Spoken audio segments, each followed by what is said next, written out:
Do I recommend the Palm Pre? 100% I can recommend the Palm Pre to you. Are we going to see it on Apple TV? No doubt they've got the set all ready to go. Windows Phone 7 has tremendous potential. When you hold it up to your face, you can sort of get a profile of what that's going to look like. It looks silly. I can see myself going into an Apple store saying, hey, let me check out the new Slate.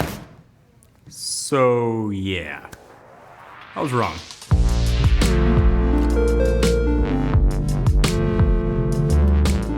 So for the past 12 years, I've been sitting in some version of this chair, talking to you guys, reviewing electronics. And during those 12 years, I've had the privilege to take a look at tons of tech products. When I review something, it's in a vacuum. If I'm reviewing a product in 2008, that's the only frame reference I have. And I was able to find some videos of things that have changed, companies that went sideways that I never could have predicted at that time. So, I humbly present to you my 5 biggest mistakes I've ever made on YouTube.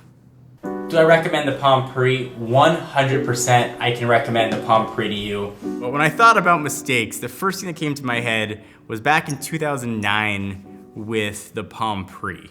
There haven't been that many phones that I was crazy hyped about.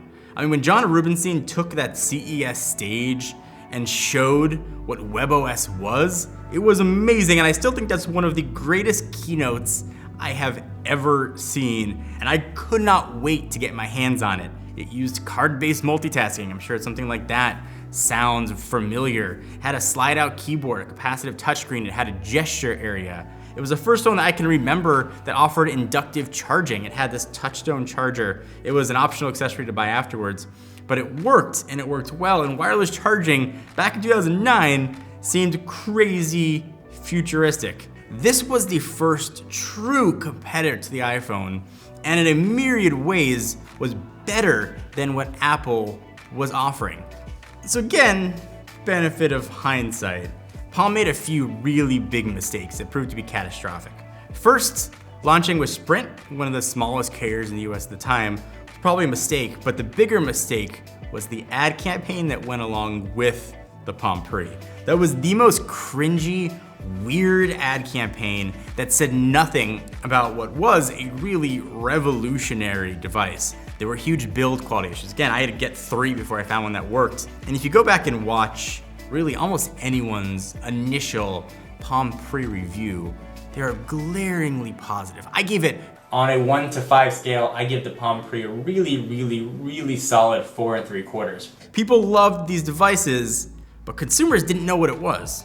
They didn't really know what smartphones really were that much at a time. It was kind of the iPhone or a BlackBerry. And this is something that the advertisement campaign could have come in, educated people, and they completely missed the boat. I think in the long run, Windows Phone 7 is going to be a tremendous competitor to Android and iOS. I think it's sort of a nice in-between.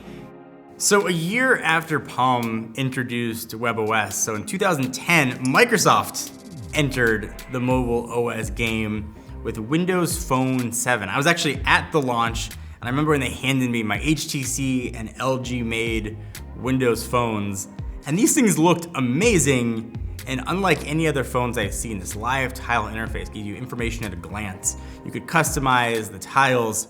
I thought Internet Explorer Mobile was actually a pretty good browser. And it was at the time, before you dogged me in the comments.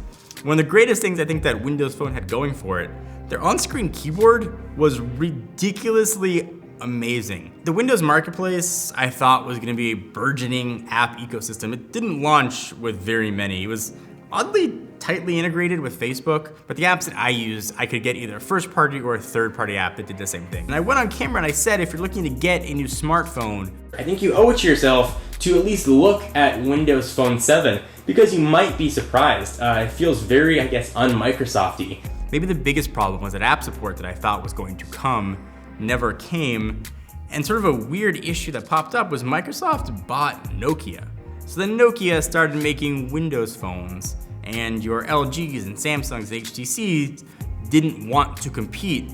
It was essentially was a Microsoft company that was making Windows Phone hardware, so they started to bow out. But Windows Phone was around for a long time. They didn't kill it until 2017. We got Windows Phone 10, and they were all versions of good, and you could see the vision that was supposed to be there.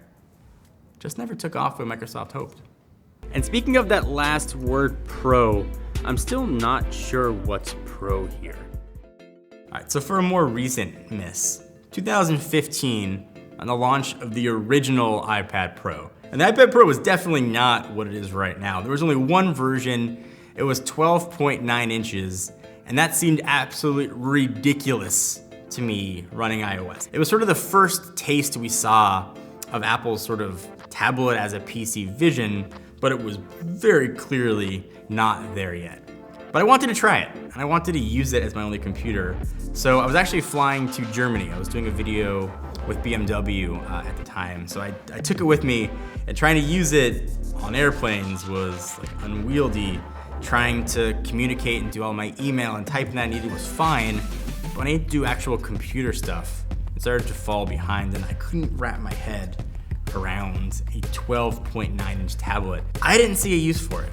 I thought it was too big, and running a phone OS that didn't make any sense on something that size. When I think where I started to really see the benefit of a larger screen size, when sort of iOS gave it more tablet-y and dedicated computer features. Not necessarily iPad OS, but it could do more than the iPhone could. When the current gen iPad Pro hit, with thinner bezels and the whole size shrunk down, but the screen size stayed the same, when Face ID came, when the second generation Apple Pencil came out, that's when it felt good. And it started to see the power for what it could be, and kind of now what it is with iPad OS. It was kind of a long-ish evolution to get to Apple's vision. I just didn't see it at the time. So a 5-inch tablet, when you hold it up to your face, you can sort of get a profile of what that's gonna look like. It looks silly. So when you think back on the very first phablet, and I still maintain that I said phablet first on camera before anybody, but you probably think the Galaxy Note. That was not the first one. Dell actually made the first phablet. It was called the Dell Streak, or at least the first phablet that I reviewed. It was 5 inches with gigantic bezels, and it looked ridiculous.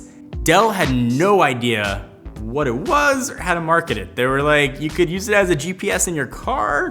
You can maybe use it as a tablet that makes phone calls. They didn't know what to do with it, but I knew I wanted to try it. So I put that phone in my pocket, giant bezels and all, and I walked around using it. I remember I was in business school at the time, and I met with my professor, and I took it out because my wife was calling me, and he laughed out loud, like a guttural laugh, and then pointed at me. Like, what are you doing? You are a crazy, crazy human. And it's hard to look back and be like, why would anybody question a 5-inch phone? Back then, phones were 3.5 inches, generally speaking. So this thing was ginormous, and then it had gigantic bezels on top of that. But the line died a very quick death. But I still maintain the Dell Streak was an amazing tablet. I believe I said that people should consider it and buy it. And that was probably not accurate, because the Galaxy Note line was coming. And that was gonna be the phablet to get. That was a phone first that could also be a tablet. The Streak was a tablet that could make phone calls. And that, in hindsight, is probably not the way to go. Now, for the most part, I'm pretty ambivalent towards the watch, just like I was towards Android Wear. But this ambivalence comes with a really hefty price. Maybe one of my biggest swings and misses, 2015, and the Apple Watch came out. I was at that keynote, saw Tim Cook on stage, debut it, and generally I can get super pumped and hyped for these products at the keynotes.